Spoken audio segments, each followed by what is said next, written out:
Hola amigos y amigas de Cuatro Vientos, qué gusto estar con ustedes. Estamos transmitiendo desde la ciudad de Ensenada, Baja California, México, en el portal Cuatro Vientos, 4ETV, nuestra plataforma para programas en vivo, transmitiendo desde la ciudad de Ensenada, Baja California, México, en este día que es 7 de noviembre del año 2022. Muchísimas gracias por estar aquí cuando son las 8 de la mañana con 35 minutos. Les damos la más cordial de las bienvenidas, queridísimas amigos y amigas. Si les gusta el programa, ya sabes, siempre les pedimos que por favor nos apoyen con sus likes, nos apoyen compartiendo el programa. Y pues la referencia es Los Innombrables. Miren, usted sabe que Los Innombrables son Armando Duarte Moller, sociólogo, doctor en estudios de desarrollo global, exdiputado federal, académico universitario y consejero estatal de Morena en Baja California. Y también pues ya está con nosotros Daniel el Travieso, Daniel Solorio Ramírez, maestro en Derecho. Denis de Meneis, ¿cómo es? ¿Cómo se dice en inglés, Meneis?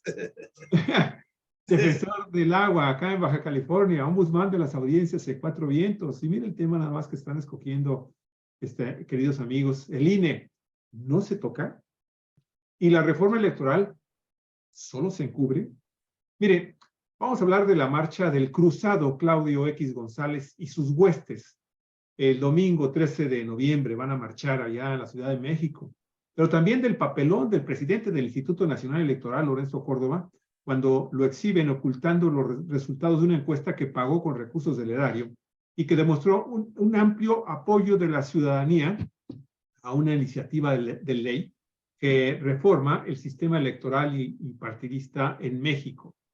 Y bueno, y obviamente este escándalo crece cuando el día de hoy el portal, sin embargo, está revelando que al menos desde el año 2020, el Instituto Nacional Electoral empezó a investigar qué opinión tiene la gente de su trabajo y recurrió a 3 encuestas, fíjese, con recursos públicos por 682,000 pesos para consultar a la población sobre qué es lo que opinan del INE, sobre su imagen y su desempeño, incluido también, obviamente, la del, hoy sabemos también, gracias a estas encuestas, que pues Lorenzo Córdoba, el presidente del INE, pues es prácticamente un desconocido para la gente que fue encuestada.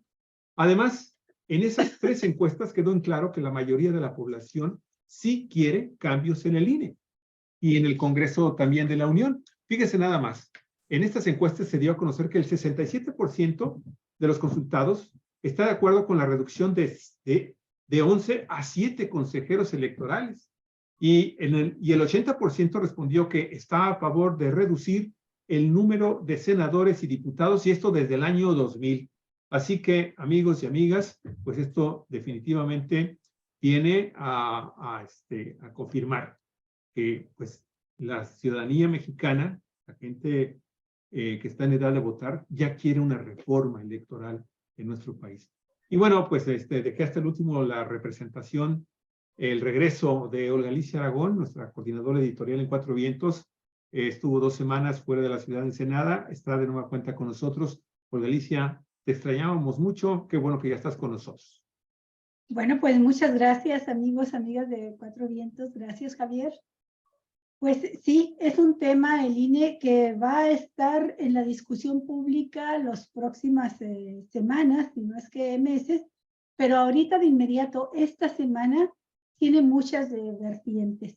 Aparte de lo que mencionaba Javier, bueno, pues también está la discusión, entra ya la propuesta de presupuesto de egresos de la Federación y ¡zas! Una decisión de Morena de recortar 4,000 millones de pesos al Instituto Electoral, que es el órgano electoral más caro del mundo. Nos cuesta más de 20,000 millones de pesos. Ellos están pidiendo que se les entreguen ahora más de 24,500 millones y los diputados de Morena dicen no, vamos a bajarlo a poco más de 20,000 millones de pesos. Ustedes saben que también el Claudio X está pues convocando a esta marcha en defensa del INE, así le llaman, y pues esta marcha es también en defensa del dinero del INE. Así es que son muchos los ángulos, los que ya mencionó Javier, esto que destaco yo en este momento, Y pues el hecho de que estamos entrando prácticamente al año de la elección de uno de los estados más importantes del país, el estado de México, prácticamente el reducto que le queda con fuerza real importante a la oposición priista y Coahuila. Y bueno, pues es la antesala ya de la elección federal y es muy importante porque todo esto se da en el contexto de la reforma política que está proponiendo el presidente de la República, que parecía que ya se iba a dejar para después, para el siguiente sexenio, pero resulta que se considera que hay condiciones para debatirlo en esta legislatura. Una reforma política electoral de hondo calado y que toca los dineros y que toca la democracia. Entonces, pues estos son los temas que vamos a abordar y sin más, pues yo te pediría, Armando Duarte, que iniciáramos porque como hemos visto son muchos ángulos, entonces vamos a tratar de irnos rápido con esto. Adelante, Armando, bienvenido. Bienvenido. Gracias. Un abrazo. Un gusto verte, Olga, otra vez por aquí con nosotros.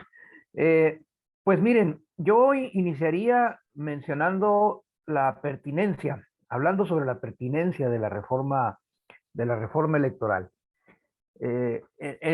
Significa pues que habría que ver si es necesaria o no lo es, más allá de los argumentos que unos y otros en este momento estén realizando. Y yo creo que aquí lo primero que habría que señalar es que efectivamente se hace necesaria una reforma a la legislación electoral que tenemos, porque independientemente de quién la promueva, lo cierto es que hemos llegado a un punto en el que el costo de la forma como está diseñada el sistema electoral mexicano es extremadamente alto. Tú misma lo decías hace un momento, estamos hablando de cantidades multimillonarias. Para este año 2023, el INE está solicitando 24,000 millones de pesos. Ciertamente el INE es una estructura, un aparato muy, muy grande, porque México es un país grande. Y tiene que organizar las elecciones. Y estamos hablando de que se instalan cada vez que hay un proceso electoral decenas, cientos de miles de casillas para que la gente tenga acceso a hacer efectivo su derecho al voto, sea accesible ese derecho. Si pones una casilla lejos, pues nulificas esa posibilidad. Tiene que estar cerca. La gente tiene que acudir sin mayores complicaciones a votar.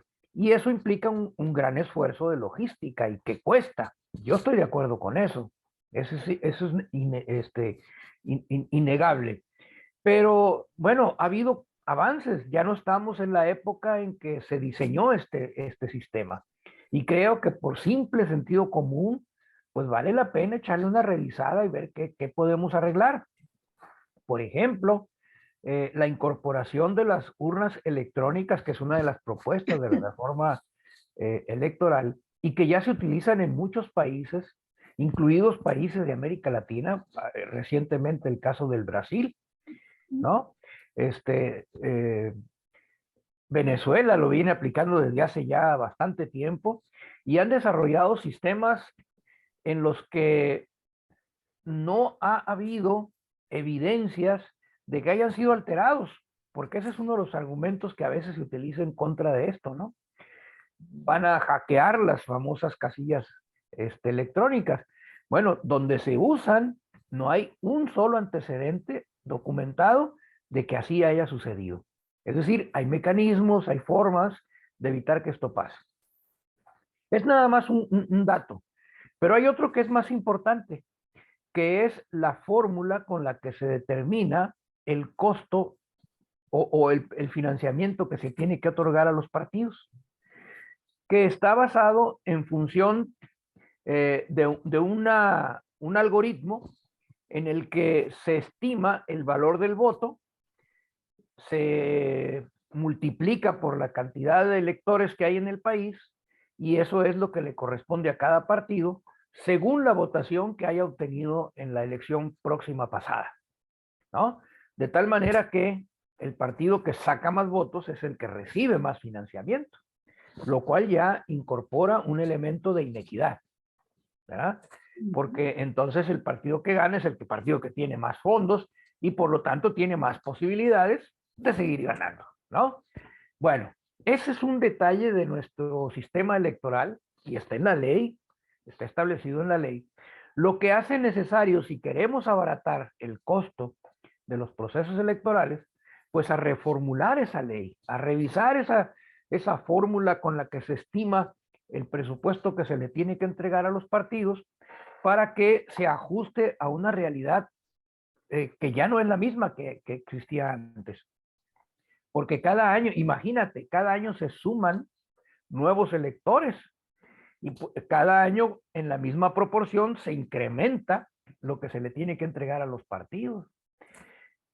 Entonces, es ya una cantidad, es un sistema que es insostenible, que tiene que ser revisado y eso obliga a hacer una reforma electoral.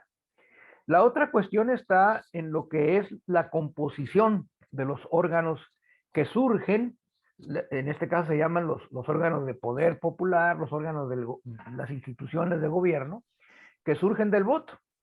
En cuanto al Ejecutivo no hay tanto problema, porque en México tenemos un sistema de votación directa, ¿verdad?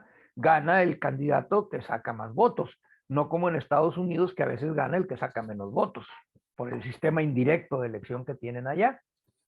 Bueno, pero en la integración del Congreso sí valdría la pena echar una revisada, porque este sistema mixto con diputados uninominales y diputados plurinominales ya se había venido haciendo hasta cierto punto, si no obsoleto, hay otros sistemas que se han desarrollado y que vale la pena revisar si nos conviene o no, dadas las circunstancias políticas específicas de nuestro país.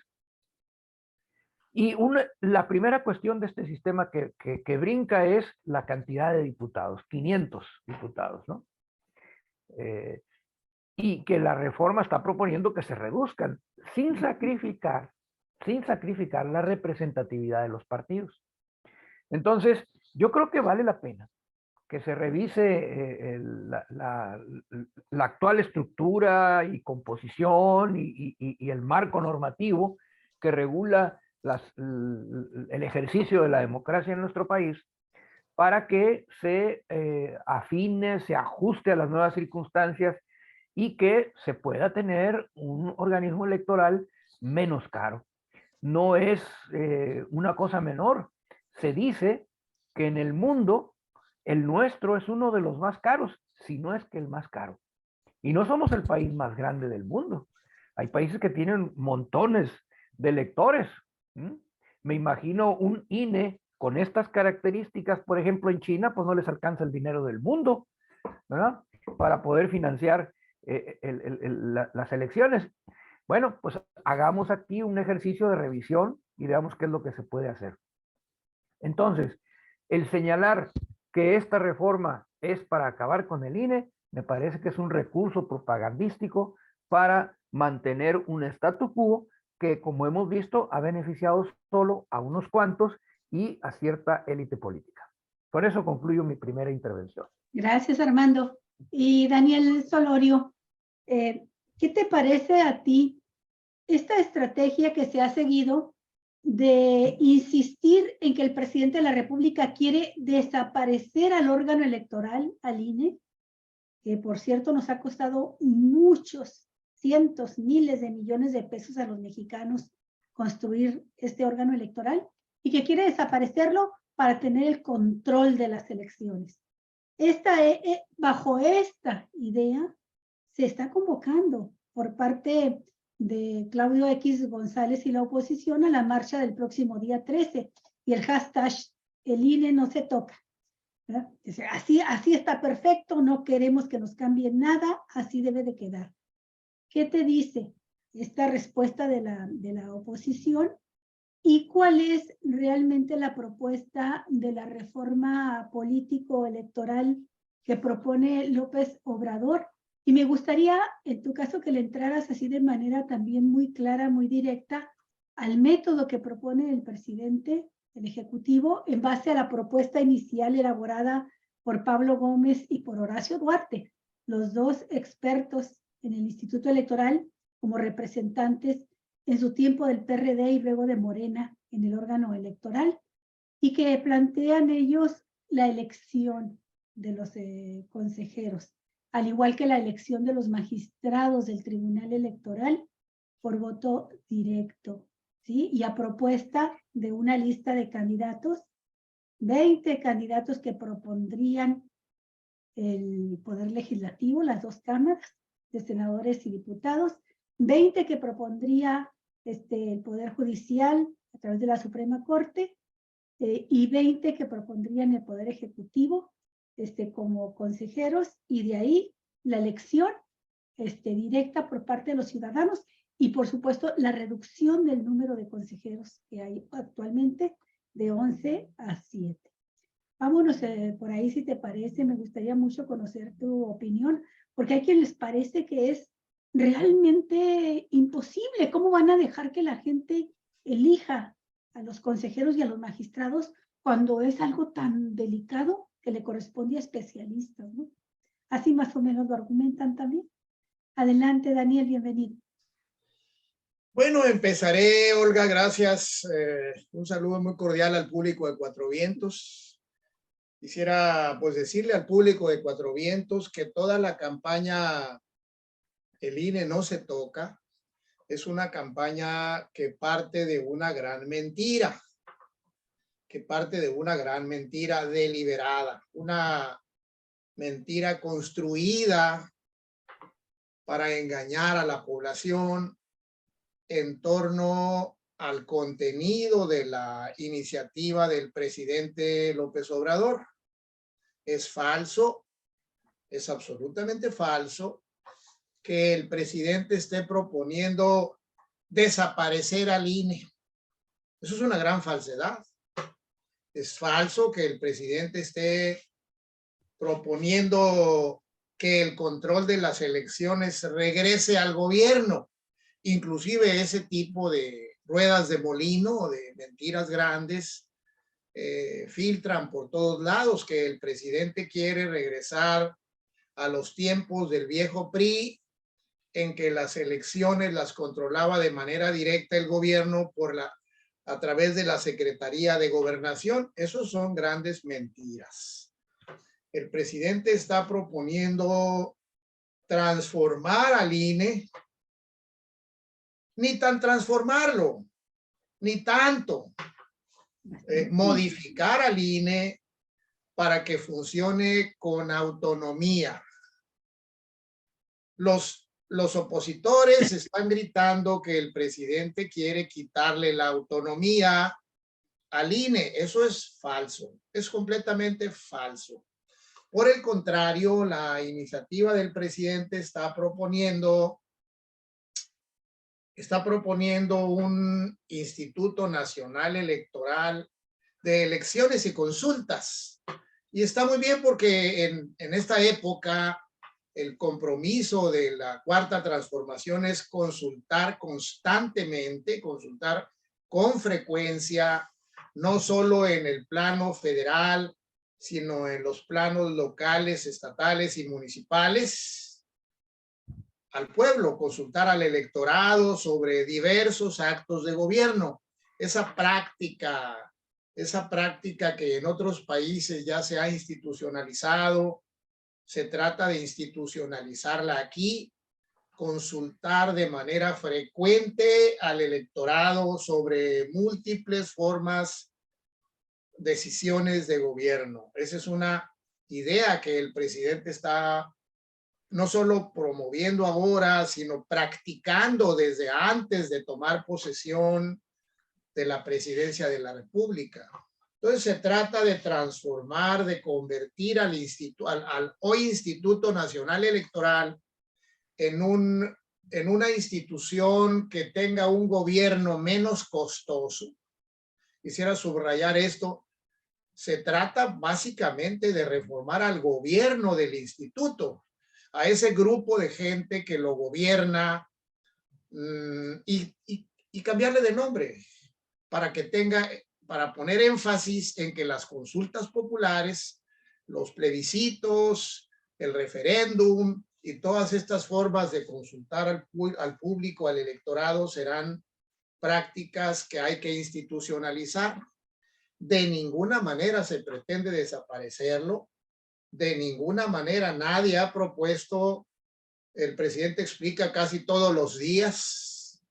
Hoy de nuevo explicó que él explica constantemente lo que está proponiendo y que la oposición sorda sigue diciendo López Obrador quiere tener el control directo en sus manos del proceso electoral, quiere entregarlo, que el propio gobierno controle las elecciones. Es una gran mentira, de esas mentiras a las que se suelen llamar ruedas de molino, ¿no? Que la gente se las traga, y la propaganda que está por todos lados intensamente trata de meterle a la gente la mentira, la rueda de molino de que López Obrador quiere desaparecer al INE. Eso es falso. Por el contrario, la propuesta, la iniciativa del presidente López Obrador propone varias cosas muy relevantes que ya las mencionaste, que las mencionó Armando, y una de ellas es reducir el número de diputados, el número de senadores, el número de regidores en los ayuntamientos, para que el gobierno en general sea menos costoso, que le cueste menos al pueblo, que los gobiernos municipales sean menos caros, porque son muy caros para el pueblo, que los gobiernos estatales sean también menos caros, que el gobierno federal sea menos caro, que le cueste menos al pueblo, porque no es lo mismo mantener una Cámara Federal de Diputados de 500 diputados que mantener una de 300 diputados. No es lo mismo mantener una Cámara de Senadores de 128 personas, senadores, con todo el equipo de apoyo que cada uno necesita o lleva o usa o emplea, que una Cámara de Senadores con 96 senadores. Nada más, ¿verdad? Nada más. Yo inclusive iría por reducir aún más el número de 96, pero ese es otro tema. Se trata de reducir el costo del gobierno, reducir el costo del aparato electoral, y en lo que se refiere a la manera de elegir consejeros y magistrados, pues se trata de que los elija el electorado, los elija el pueblo, de los nombres de una lista de 60 nombres, de los cuales 20 propondrá la Suprema Corte, 20 propondrá el Congreso, la Cámara de Diputados, y 20 propondrá la Presidencia de la República. Esa es, en ese punto, la propuesta. 60 candidatos a consejeros, 60 candidatos a magistrados, y de ahí los que tengan más votos ocuparán los cargos, los que reciban más votos. Todavía no tenemos los detalles de cómo se va a implementar todo eso, pero eso es materia de las leyes secundarias que luego tendrían que venir. Quisiera también darle una brevísima respuesta, Olga, Armando, Javier, a esa otra rueda de molino que circula por aquí en relación con este punto de que encuentra uno cada rato a los analistas de la oposición diciendo: es muy extraño que López Obrador en esta etapa de su sexenio, cuando ya casi va para afuera, esté promoviendo una reforma electoral. Eso nunca ha sucedido en este país, porque todas las reformas se plantean al inicio de los gobiernos. Cuando un gobierno empieza, cuando un presidente empieza, propone reformas para corregir los vicios que se advirtieron en la elección del que él mismo proviene en esa época. Entonces, algo trae López Obrador porque lo está promoviendo al final de su periodo, lo cual, dicen esos analistas, significa que que el presidente López Obrador se quiere perpetuar. Ya no necesariamente con reelección, no, sino a través de otros, a través de personeros que él va a manipular.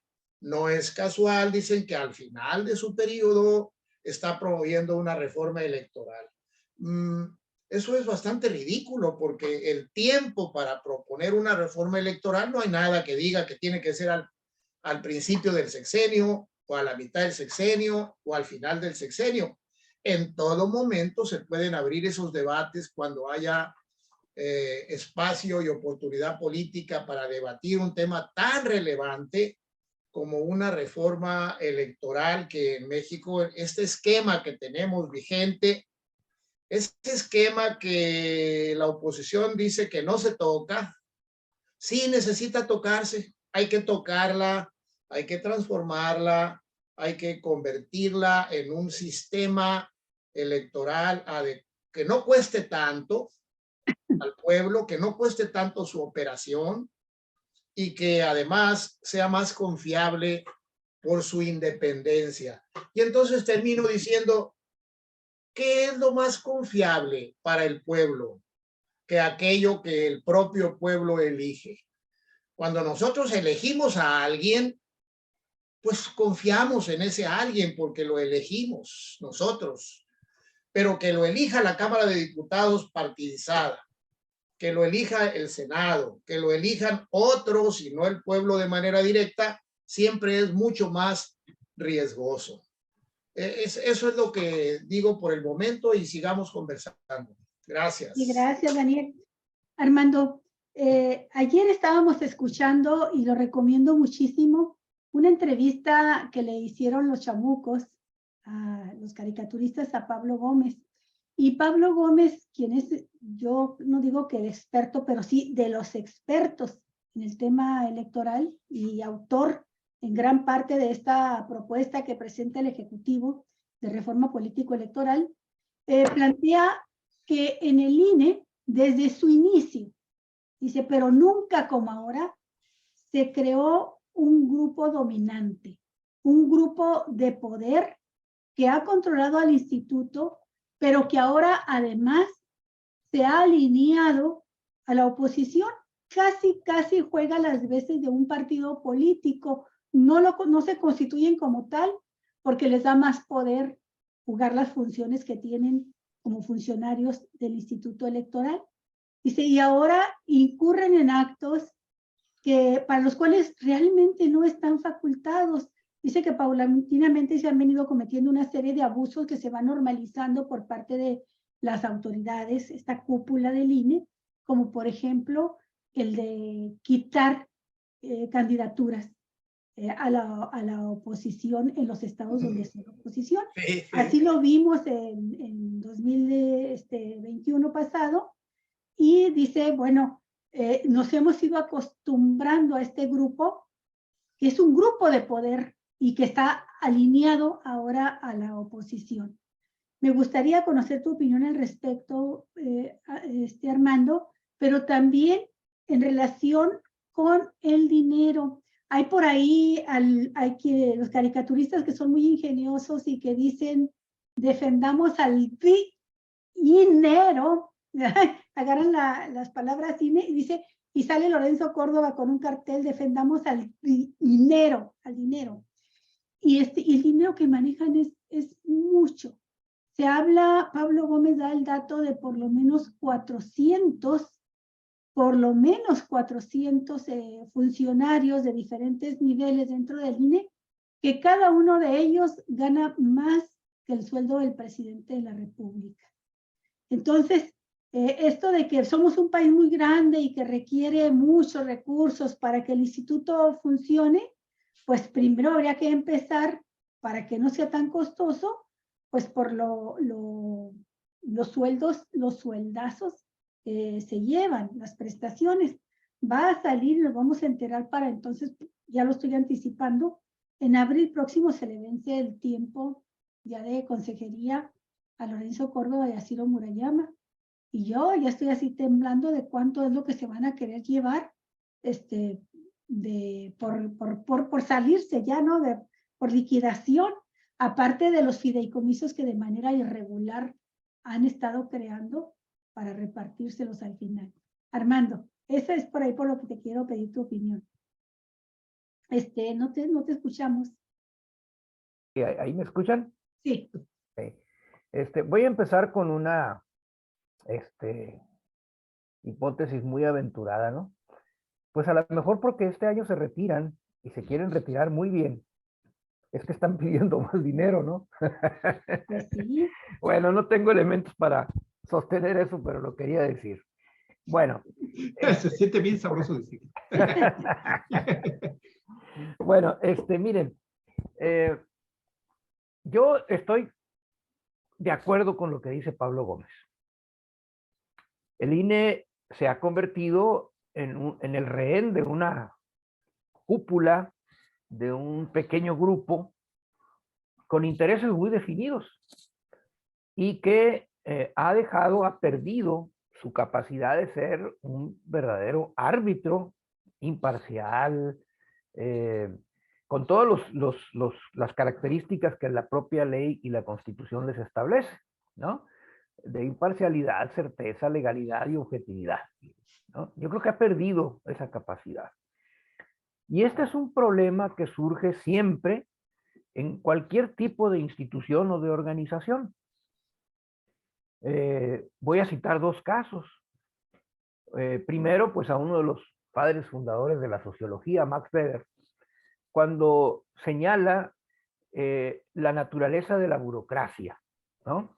Y cómo la racionalidad con la que le da origen a las estructuras burocráticas, es decir, crear cuerpos especializados para desarrollar determinadas actividades de tal manera que las hagan bien, ¿no? Esa es la racionalidad que está detrás del origen de la burocracia. Dentro de estas estructuras empiezan a generarse intereses que trascienden lo que es el interés general para el que fueron creadas y empiezan a convertirse o a ponerse en primer término los intereses del grupo que forma parte de esa burocracia y que como parte de la misma empieza a tener ciertos privilegios que los motivan a mantener el poder sobre esa estructura. Y entonces la institución burocrática que se crea para atender un problema se convierte en un coto de poder. Y señalaba Max Weber que la burocracia en la modernidad era la jaula de hierro, ¿no? De la sociedad moderna. Éramos víctimas de las burocracias, ¿no? Que generaban sus propios intereses, distintos a lo del interés general que las creó, y las deformaba, las desnaturalizaba y adquirían vida propia, intereses propios y actuaban ya no en función del interés general, sino de esos intereses propios. Bueno, pues ese planteamiento que hace Max Weber a mí me parece que en el caso del INE mexicano ahorita se refleja de manera así, clarísima, ¿no? La otra es, refiriéndose no a la burocracia en general, sino a los partidos políticos en particular. Carl Schmitt decía que todos los partidos tienden a desarrollar en su interior una oligarquía. Incluso a su planteamiento le llamó la ley de hierro de la oligarquía. Inevitablemente, en todos los partidos políticos se va generando una cúpula cuyos intereses empiezan, al igual que en la burocracia, a convertirse en lo fundamental y dejan a un lado el interés general de la organización. Y entonces vemos cómo ciertas cúpulas del partido, cuando no hay mecanismos democráticos que las renueven constantemente, van generando esos grupos que su principal propósito se convierte en defender su posición al interior del grupo por los privilegios que esto implica. Bueno, pues eso creo que con todas las proporciones debidas opera también para el caso del INE mexicano. tenemos una cúpula, una oligarquía dentro del INE que se ha encumbrado en función de los privilegios y que ahorita su principal objetivo es defender esos privilegios. Por eso el cartón que mencionas, ¿no? De que defendamos el dinero, me parece que refleja de manera puntual cuál es la verdadera intención de esta campaña de defensa de un INE supuestamente amenazado. Entonces, yo coincido plenamente con el análisis que hace Pablo Gómez y creo que la reforma electoral que se plantea precisamente apunta a evitar que ese vicio del que nos advertía Max Weber con respecto a la burocracia se pueda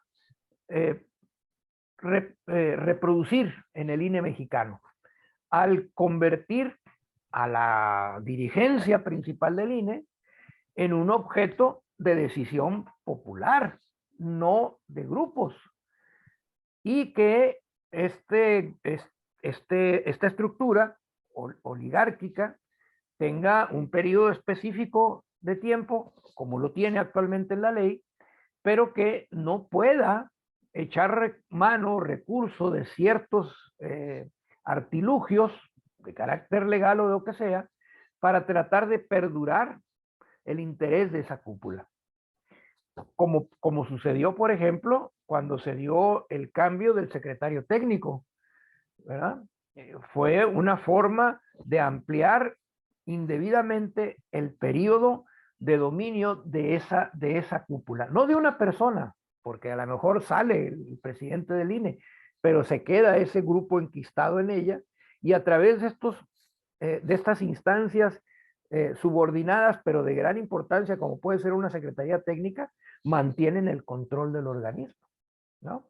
Entonces, cuando se plantea que se debe renovar, y yo creo que la renovación aquí es el antídoto más importante para evitar ese enquistamiento de una oligarquía, cuando ese cambio, esa renovación se somete a la voluntad de la gente, a la voluntad del pueblo. Me parece que no hay medida más democrática que esa. No sería el primero ni el último de los organismos electorales en el mundo cuyos integrantes son elegidos por la gente. Sí. Bueno, pues me parece a mí que nosotros que hemos estado siguiendo el pulso de lo que son las propuestas que vienen del Ejecutivo y el sentir de la gente, estamos un poco más cercanos por los análisis constantes que hacemos, y desde esta óptica que tenemos, no nos sorprendió tanto el saber que la encuesta que mandó a hacer Lorenzo Córdoba y que él creía que le iba a ser favorable, si no, no la manda a hacer, pues le resultó totalmente al revés. Altísimos porcentajes de la ciudadanía están de acuerdo en prácticamente todos los aspectos con la reforma electoral propuesta por el presidente de la República. Esto, por un lado, habla de lo lejanísimo que está Lorenzo Córdoba de entender el pensar y el sentir de los ciudadanos mexicanos.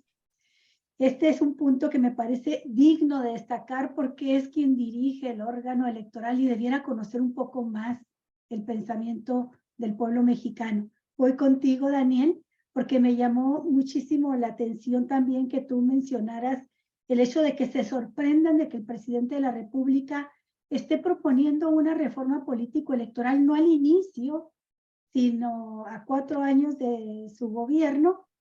Y la pregunta aquí es, yo la planteo prácticamente en los términos en que la planteó ayer Sabina Berman en un artículo muy bueno, muy inteligente, donde ella parafrasea este hashtag de el INE no se toca, sí. Y dice, el IMEN sí se toca. Dice, y el IMEN sí se toca para poder concebir algo nuevo. Y entonces lo que quiero tomar de ella es la pregunta, ¿por qué se extraña tanto Lorenzo Córdoba y quienes se oponen a la propuesta de esta reforma y que se plantea ahora cuando es un mandato que está dando más de 30 millones de mexicanos, una mayoría histórica, ¿verdad?, que lleva al poder a un gobierno, a un presidente que representa una visión totalmente diferente a lo que ha sido hasta ahora el régimen político electoral mexicano, y que le tocó a él, incluso en lo personal, sufrirlo. Y que Pablo Gómez dice, el INE fue diseñado desde el inicio para poder dar permisibilidad al fraude electoral. ¿Ya? Lavarle la mano, lavarle la cara al gobernación, al PRI, al presidente, que eran los que llevaban el control, y pasarlo a un instituto que no logra ser autónomo de estos poderes, y que además pueden, con esa aureola que se colocan de ciudadanos decentes, pueden darle esa permisibilidad y legitimidad al fraude, como vimos que venía sucediendo. Este planteamiento es para pedirte de nuevo, Daniel, sus opiniones, pero si pudieras hablarnos, porque tengo para mí la idea de que la propuesta va en dos carriles. La austeridad republicana que les duele como si les arrancaran el alma, y por otra parte también la profundización de la democracia con la participación de los ciudadanos en hechos y conducciones tan importantes como esto de la elección de los consejeros. Adelante, Daniel. Bueno, toda persona que ha podido estar enfrente de las instalaciones del Instituto Nacional Electoral en la Ciudad de México, o ha podido entrar, o del Tribunal Electoral del Poder Judicial de la Federación, se da cuenta cuando logras entrar, ver todo cómo está instalado, la majestuosidad de esas instalaciones. Son verdaderamente majestuosas. Esas instalaciones costosísimas, los edificios, los gigantescos edificios construidos para el Tribunal Electoral en la Ciudad de México y para el Instituto Nacional Electoral, son una evidencia de que el régimen de Carlos Salinas, el padre de la desigualdad moderna, dice el presidente López Obrador, el impulsor del modelo neoliberal, cómo este gobierno de Carlos Salinas quiso poner ahí en el control de las elecciones a una élite privilegiada, a un grupo de gente que se encariñara tanto con la majestuosidad del lugar en que iban a desempeñar sus funciones y la majestuosidad de sus prestaciones económicas, que fuera capaz de ser lo que sea, con tal de complacer al grupo dominante en el país. Y bueno, eso le dio muy buen resultado. Han pasado 20 y tantos años, 30 años, y efectivamente lo que explicaba Armando sucedió. Una clase política, una clase burocrática se enquistó en esos órganos electorales, se acostumbró a la vida muelle, a la vida fastuosa, y ahora defiende sus privilegios a como dé lugar. A mí, si yo fuera capaz de una ironía, si fuera capaz de usar bien el sarcasmo, si lo sarcástico se me diera bien, diría yo que Lorenzo, que tenemos que estar muy agradecidos todos con Lorenzo Córdoba y con Ciro Murayama, porque ellos dos en especial, que son como la representación de la oposición a esta reforma. Recuerdo cómo Ciro Murayama, en la época de la revocación de mandato, él iba por todos lados dando pláticas diciendo que que votar no es obligatorio, prácticamente recomendándole a la gente que no fuera a votar en la revocación de mandato. Boicoteando la consulta.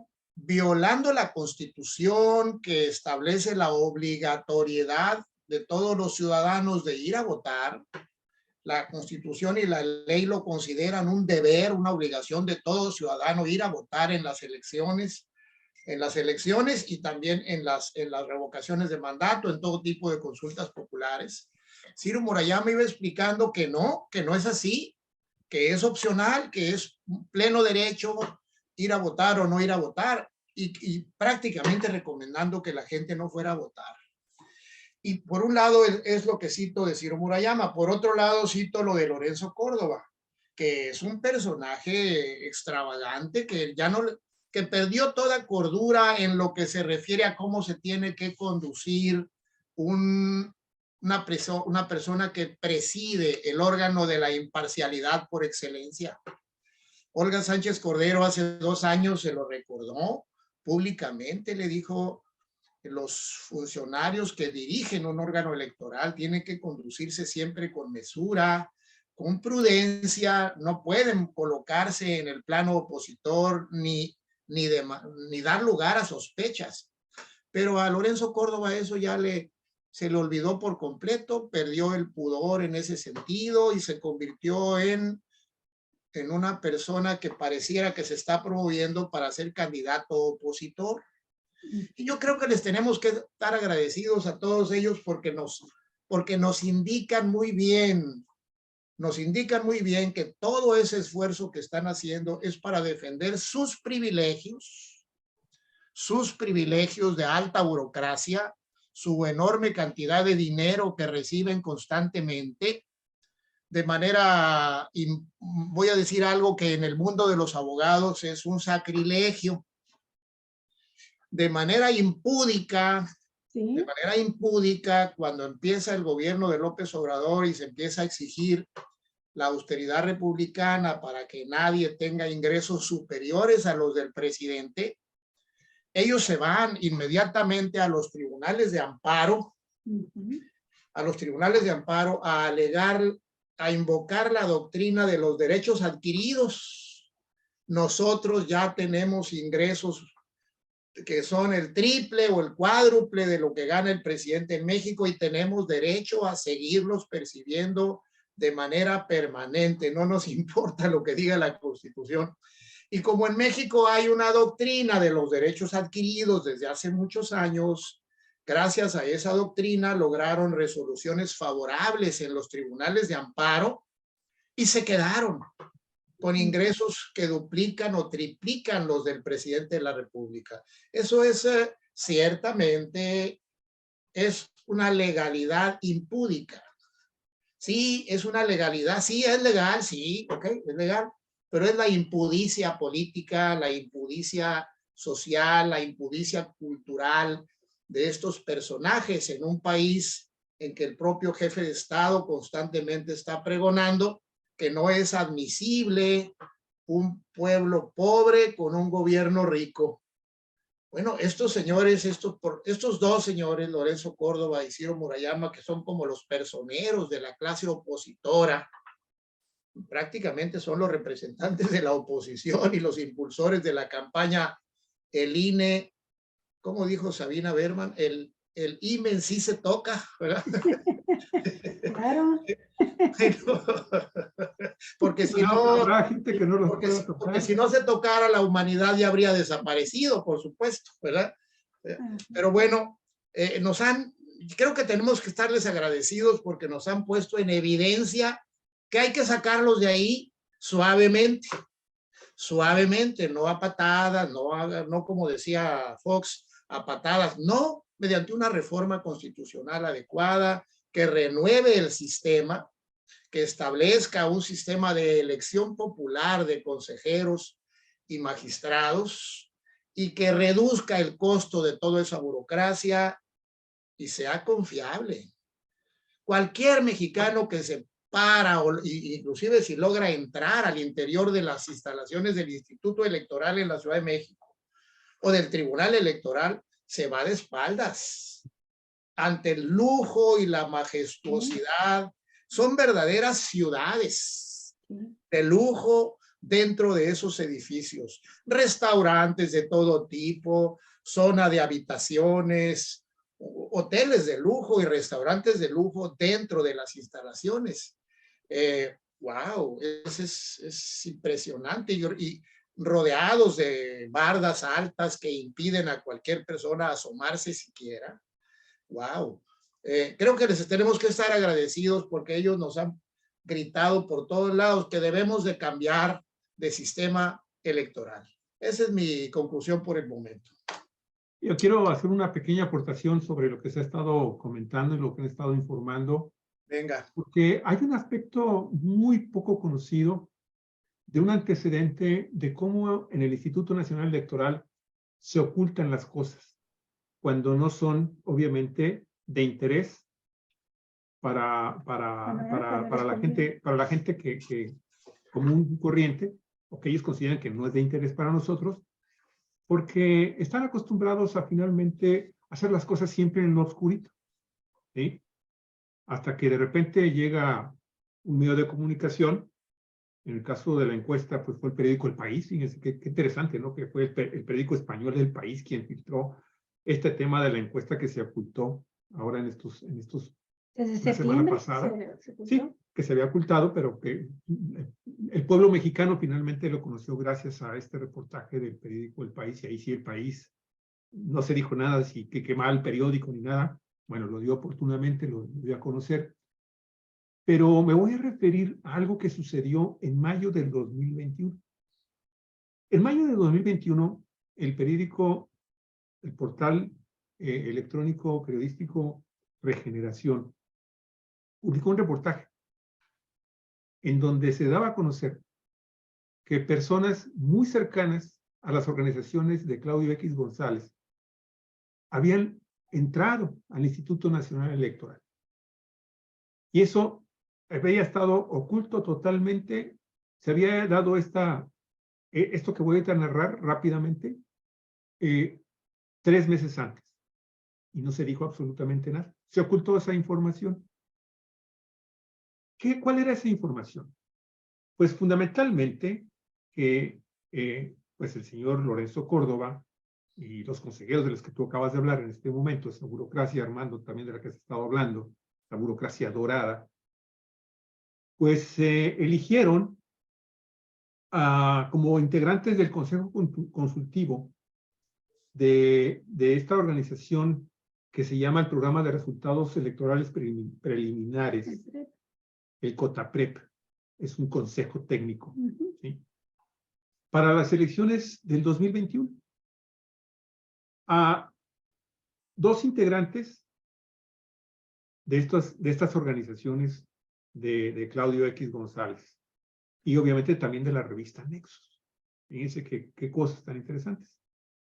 El escándalo fue en ese momento relevante y llevaron finalmente al Instituto Nacional Electoral a reconocer en ese mismo mes de mayo que efectivamente que dentro del Comité Técnico Asesor para el Programa de Resultados Electorales, COTAPRED, y sus funciones, así como la ejecución del Programa de Resultados Electorales Preliminares, el PREP, ¿sí? Se integró este consejo técnico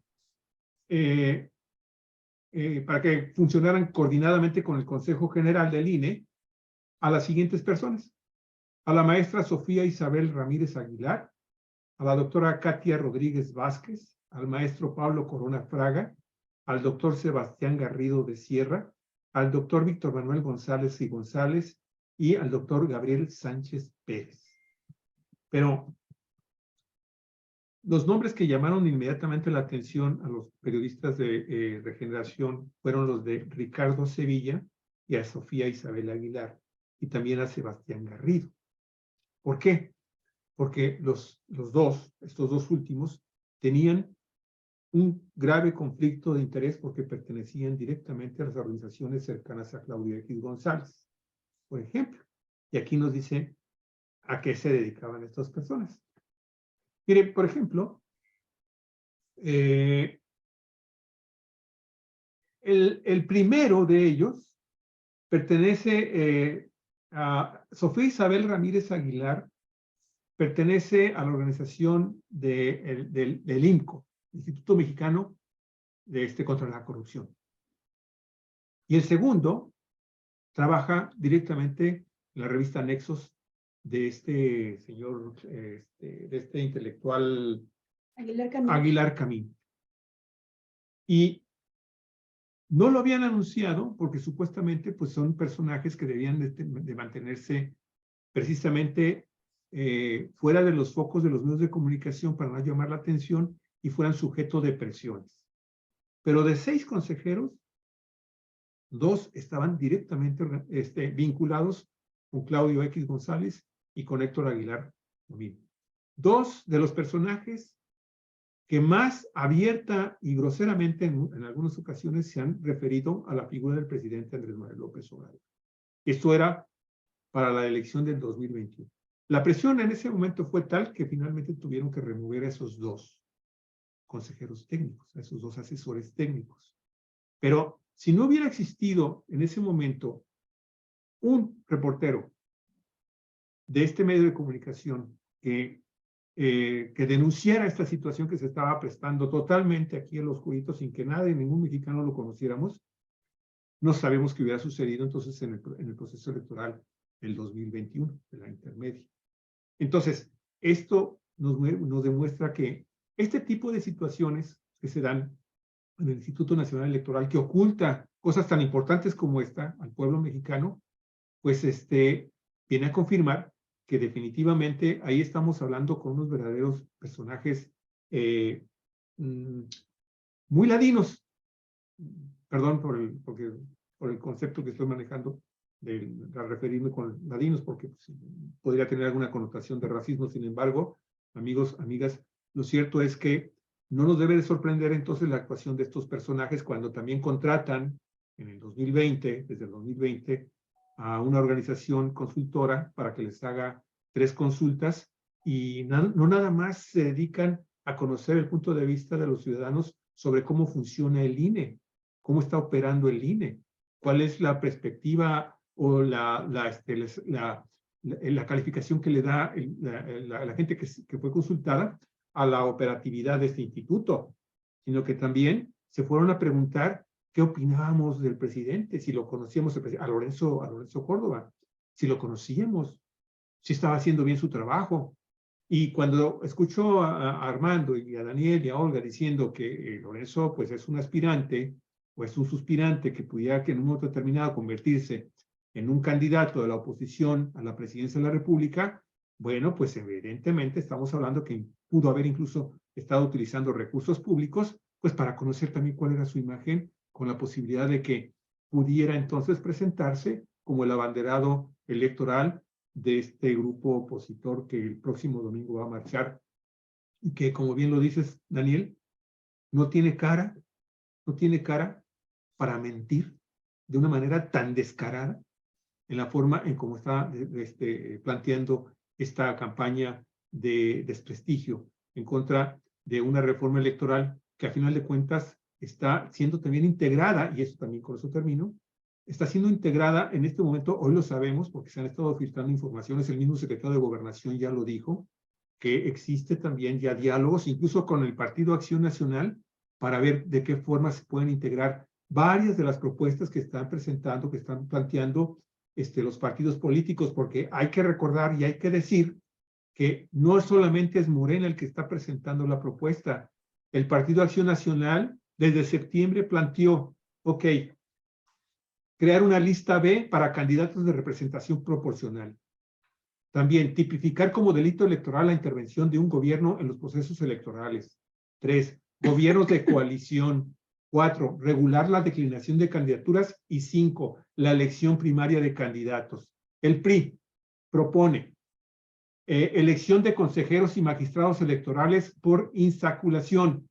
También propone vicepresidencia de la República y también dar mayor libertad de expresión durante las campañas electorales. ¿En qué coinciden los 3 partidos? Pues coinciden en la implementación del voto electrónico para las elecciones del 2024.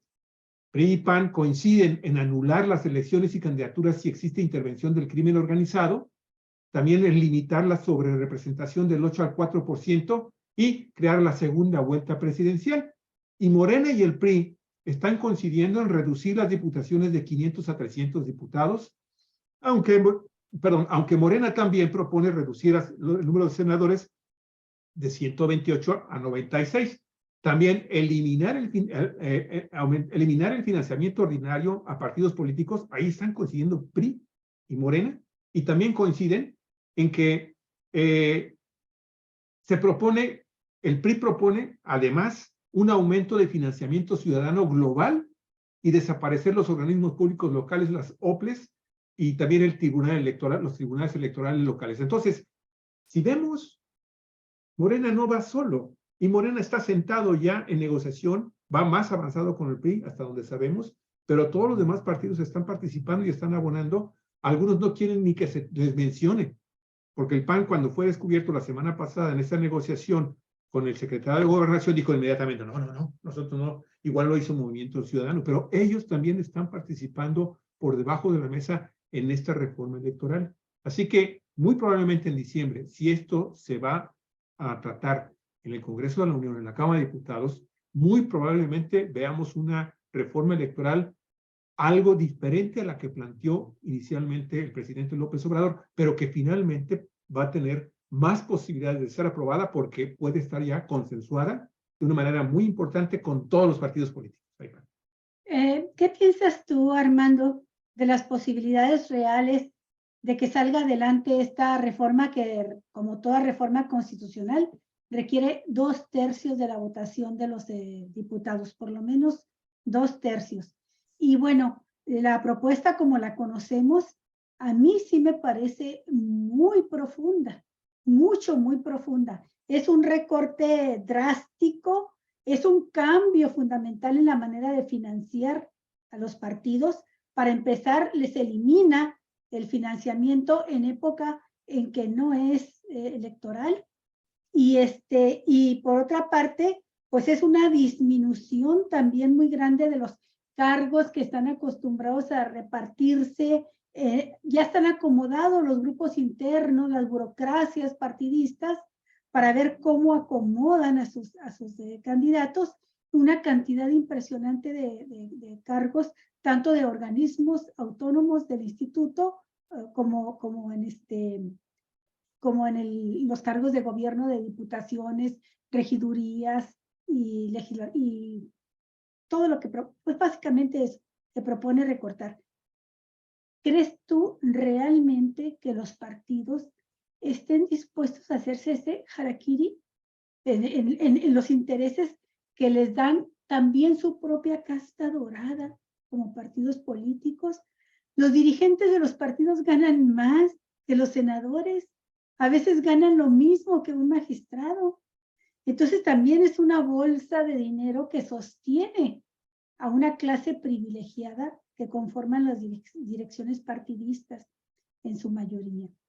Entonces, ¿qué crees tú que realmente vayan a renunciar a ello?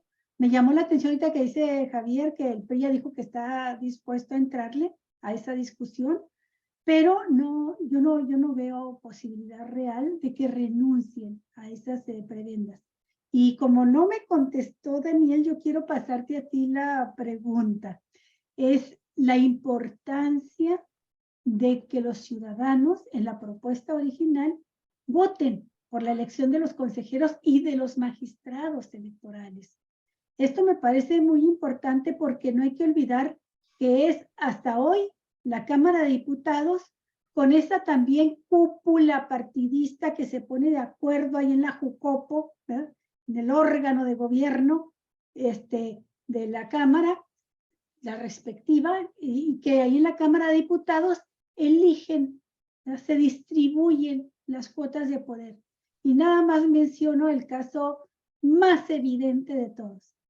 Siempre lo han hecho, pero el más evidente fue cuando estuvo el Bester Gordillo y que no permitieron, no dejaron que el PRD entrara a obtener mayores posiciones de cuotas de consejeros, porque venía ya fuerte, ya veían venir muy fuerte la candidatura de López Obrador, y nos vamos entonces a un INE con un Carlos Ugalde, apadrinado directamente por el Bester Gordillo, y luego veríamos a la misma el Bester Gordillo por videos, por audios que se filtraron, llamando por teléfono el mero día de las elecciones a los gobernadores, como Eugenio Hernández de Tamaulipas, que por cierto es un bribón que acaba de salir ahorita de la cárcel, inclinándole, diciéndoselo claramente a media jornada electoral: hay que votar azul,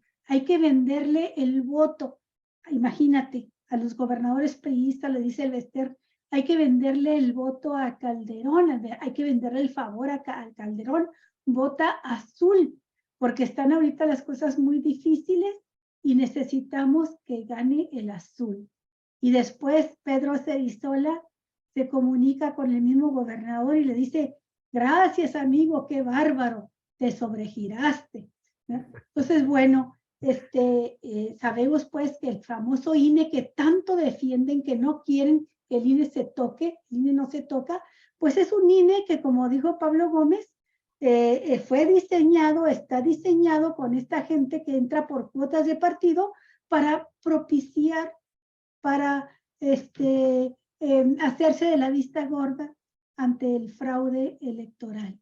Entonces, ¿qué importancia tiene entonces, Armando? Me gustaría me parece que no hemos tocado el tema y me parece fundamental que los ciudadanos participen, que se rompa ese proceso de elección por cuotas, por mafias, de elección de consejeros y de magistrados electorales.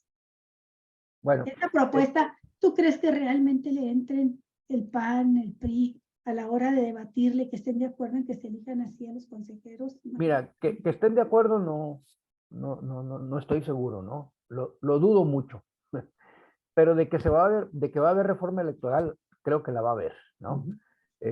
No hay forma de sostener esta demanda de que el INE no se toca, ¿verdad? Hay que hacer la reforma, es evidente que es necesario, la mayor parte de la gente lo está demandando, está de acuerdo en que se reforme el sistema electoral mexicano, y bueno, esto toca necesariamente pues al órgano que se encarga de organizar organizar y llevar a cabo el conteo de los votos. Organizar la elección y llevar a cabo el conteo de los votos. Entonces sí, yo creo que es una discusión que es inminente, y como también considero que es inminente que vamos a tener una reforma electoral. ¿Qué tipo de reforma? Ahí ya entra la otra cuestión, cómo se vayan conformando las fuerzas. Yo podría decir que así como la planteó el presidente de la República, tiene pocas probabilidades de que salga. Y le van a quitar todos los filos. O algunos, ¿verdad? Porque también hay otros en los que puede resultarles más caro el caldo que las albóndigas. Oponerse, por ejemplo, a la reducción de la Cámara, oponerse a la cuestión del financiamiento de los partidos políticos, puede resultarles contraproducente, ¿no? En las urnas. Sí, y entonces el cálculo político ahí pues va a influir en la decisión que tomen las cúpulas de sus partidos para instruir a sus diputados y senadores a votar en una determinada dirección. Yo creo que sí vamos a ver una reforma que va a superar con mucho el actual modelo, sistema que tenemos. Difícilmente creo que pueda salir tal cual está planteada. Y yo creo que los que la elaboraron estaban conscientes de ello. Es un poquito el regateo político, ¿no? Vamos a subirles la oferta para que a la hora de la negociación lo que quede por lo menos constituya un avance importante en lo que tenemos, ¿no? Es lo que yo pienso. Ok. ¿Y la participación de los ciudadanos en la elección? Bueno, yo creo, esa es una cuestión con la que yo estoy de acuerdo. Hace un rato lo mencionaba, el único antídoto en contra de que se puedan enquistar las oligarquías en estos tipos de instituciones es de que hay una renovación y que esa renovación no esté a cargo precisamente de las propias oligarquías. Entonces, colocar esta decisión en la voluntad popular a través de una elección me parece el remedio perfecto para evitar que se den estos procesos Muy bien. oligárquicos. Muy bien. ¿Y tú cómo cierras, Daniel, tu participación? Bueno, no, se me pasó hace rato hacer una referencia a otro punto importante que hay que destacar. La propuesta incluye la desaparición de la duplicidad de funciones electorales en el plano federal y en el plano de las entidades federativas. El costo en dinero de dos sistemas electorales, uno federal, que representan el Instituto Nacional Electoral y el Tribunal Electoral de la Federación, por un lado, y un sistema electoral en cada estado de la República, con un tribunal electoral en cada estado y un instituto electoral en cada estado, es una duplicidad que en los 25 o 30 años que tiene casi ya de existencia ha puesto en evidencia su innecesariedad, su superfluidad. No hace falta un sistema electoral en cada estado si tenemos un sistema nacional electoral eficiente y decente. Para nada. No hacen falta que haya tribunales electorales en los estados e instituciones electorales en las entidades federativas. Tampoco hacen falta. Ya en la actualidad, en la vida práctica, ya prácticamente no funcionan. Lo que hacen los institutos electorales de las entidades federativas y lo que hacen los tribunales electorales de las entidades federativas vale si lo aprueban las autoridades federales. Entonces, bueno, ya es época de reducir el costo del sistema electoral prácticamente a la mitad, porque significa desaparecer 32 institutos electorales de todo el país, uno por estado, y 32 tribunales electorales, para concentrar esto en un sistema nacional electoral. Un sistema no federal ni estatal, sino nacional. Quisiera yo destacar eso y en otro programa explicarlo con mayor detenimiento, porque nuestro sistema federativo tiene efectivamente autoridades estatales o locales y tiene autoridades federales o centrales, pero en el centro de esos dos tipos de gobierno tiene también instituciones que ya se están construyendo desde hace años, autoridades que no son ni federales ni estatales, sino nacionales. El Instituto Nacional Electoral es un ejemplo, la Suprema Corte es un ejemplo, todos estos órganos de aparición reciente y de renovación reciente ponen en evidencia que podemos prescindir tranquilamente, sin que se le haga daño en nada a la democracia, de 32 tribunales electorales y de 32 institutos electorales en todo el país. Bueno, pero además, Daniel, sí, además, tú te estás refiriendo al ahorro económico, al ahorro de financiamiento que significaría para el erario la desaparición de toda esta enorme estructura, sí, de decenas de miles de personas que, bueno, la verdad, resultan realmente inoperantes. Lo que yo quisiera destacar al respecto es el enorme beneficio que traería la desaparición de estos organismos, de estas grandes estructuras inoperantes, en la agilización de la democracia en este país, de la toma de decisiones, de las sentencias, de toda una serie de procedimientos, tú lo sabes, Daniel, que van retrasando la toma de decisiones, sentencias que, por ejemplo, en el caso terrible de lo que sucedió en el Distrito 17 de Baja California con Miriam Cano, que faltando 2 minutos o 1 minuto antes de que se realizara la jornada electoral del 2021, aquí en Baja California, la sentencia que finalmente contuvo a esta mujer en sus aspiraciones de usurpar un puesto designado específicamente para indígenas en Baja California, ¿sí? Pues le provocó un enorme daño al tema al proceso electoral y obviamente a la democracia en Baja California, Daniel. Entonces, tiempo la vámonos. contraparte defenderse. Sí, hay problemas, se va directo a los tribunales, a la sala regional Guadalajara, en el caso de Baja California, y de ahí a la sala máxima.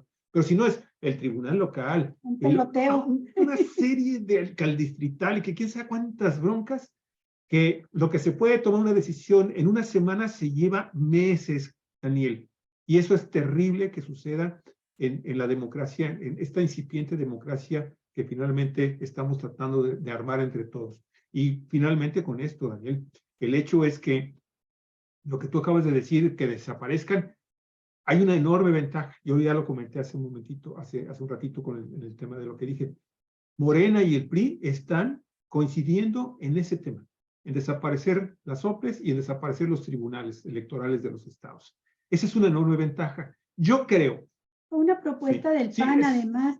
Por ahí, ¿verdad? También. Cuando el Pacto por México, el PAN propuso esto de las OPLES, el cambio del nombre del INE, ahí el INE sí se tocó, ¿verdad? Y cambió, fue cuando cambió de IFE a INE, y todo fue propuesta del Partido Acción Nacional. Entonces, a eso condicionó su Pacto por México. Claro, entonces yo sí creo, al igual que tú, Daniel, que sí va a haber una reforma electoral, pero no va a ser obviamente la que originalmente presentó López Obrador. Pero esa reforma, cuando la presenta, también dijo, órale, ahí está abierta, vamos a enriquecerla entre todos. Bueno, es lo que se está haciendo, con algunos más abiertamente que con otros, pero se están tomando acuerdos, y si hay coincidencias, tanto con el PRI como con el PAN, es muy probable que se tengan los votos suficientes para que finalmente esto pase primeramente, esta reforma constitucional, primero pase ahí en la Cámara de Diputados y después se suba a los senadores de la Cámara de Senadores y finalmente se apruebe antes de que termine este año. Así lo veo. Gracias a ustedes. Muy amables. Sí, ¿algo más que quieres comentar, Armando, para concluir? Sí, no, coincido en buena medida con Javier, ¿no? Ya lo había mencionado, yo creo que sí vamos a tener reforma, no es exactamente la que se presentó, pero yo confío, estoy optimista en que va que sea por lo menos un pasito adelante. Va a ser un avance y vamos a mejorar nuestro sistema, lo vamos a hacer más económico, se va a reestructurar la Cámara de Diputados y de Senadores como hoy la conocemos, los partidos políticos van a recibir menos dinero, no sé si los consejeros vayan a ser electos a través del voto popular, ¿verdad? Sería muy bueno que así fuera, pero yo creo que pues así son las cosas en la democracia, ¿no? Se avanza en lo que es factible, en lo que es posible hacer, ¿no? Sí. Muy bien. Daniel, ¿tú también crees que vaya a haber reforma? Y la que propuso López Obrador quedará entonces como parte de la plataforma de lucha, el programa de lucha de Morena, porque pues a fin de cuentas es una propuesta muy buena y que ya lo vimos que está cobijada por un porcentaje muy alto de la población, incluso un porcentaje de la población que supera el porcentaje de aceptación del presidente López Obrador en el electorado. Entonces, está reflejando lo que la gente quiere. Dicen los del INE, no, es que la gente no sabe ni lo que quiere, no está informada, pero lo cierto es que en cuanto empezamos a leer, reconocimos lo fundamental, quienes lo conocimos dijimos, esto es lo que yo quisiera para la democracia política y electoral en mi país. Entonces, debiera quedar como parte del programa de Morena para impulsarlo en el siguiente sexenio. Bueno, sí, claro, hay cosas que van a quedar pendientes, que no van a salir, pero ya como comentario final, última intervención mía, diré siguiendo a la dramaturga Sabina Berman, el IMEN sí se toca. Oye, Daniel, ya te inspiraste además. ¿Estás inspirado o tienes añoranzas, mi estimado Daniel? Es que me divertí mucho ayer que leía a Sabina Berman. Está deliciosamente redactado. Un gusto saludarles. Oigan, yo nada más les quiero proponer, ojalá que el próximo programa que tengamos la próxima semana, cuando sea aunque sea de refiloncito, pero toquemos un tema que hoy se vuelve a convertir en una noticia terrible para México, para este país. El caso de los asesinatos de las mujeres que están, de los hombres y mujeres que están buscando a sus desaparecidos. Miren, hace un momento hace cosa de media hora. Otra madre que buscaba a su hijo desaparecido en México fue asesinada la noche del domingo en pleno centro de Abasolo, en Guanajuato, uno de los estados más violentos del país. María del Carmen Vázquez, de 46 años, era integrante del colectivo Personas Desaparecidas Pénjamo, que buscaba a su hijo Óscar Zúñiga Vázquez, quien desapareció apenas el 14 de junio del 22. Con este asesinato de María suman ya 4 buscadores asesinados en la entidad desde el 2019 a la fecha. La nota es de Zona Franca y la agencia AP. Qué pena, qué tristeza y qué vergüenza que se sigan dando este tipo de situaciones. Ya basta, hay que tratar cuando menos, aunque sea de ripiloncito, estos temas, amigos. Sí, y tiene un ángulo también que es nota también de hoy, un ángulo terrible, que el estado de Guanajuato, al igual que el de Chihuahua, que concentra una alta cantidad de personas desaparecidas. Guanajuato, 2,700, algo así. Chihuahua también, 1,800 personas desaparecidas. Regresaron entre el 80 y 90% de los recursos que le da la Federación para las acciones de búsqueda de los desaparecidos. O sea, no realizaron búsquedas de desaparecidos y regresaron el dinero. Bueno, ojalá entonces, pronto lo tengamos. El próximo. Gracias, hasta luego. Hasta luego. Un abrazo y que tengan muy bonita semana. Amigos, espérenos un momentito. Dentro de unos 5 o 10 minutos estamos de nueva cuenta con ustedes en vivo desde la ciudad de Ensenada. Tenemos a nuestro cronista, al cronista de la ciudad de Ensenada, que debía ser el cronista de todo el municipio de Ensenada, y que lo es, en los hechos lo es. Arnulfo Estrada, crónica histórica. Vamos a hablar de 162 años de la defensa del territorio nacional aquí en Baja California contra los filibusteros encabezados por Walker. Vamos a estar un ratito más con Arnulfo. Muchas gracias por estar con nosotros y no nos pierdan 10 minutos. Hasta pronto. Hasta pronto.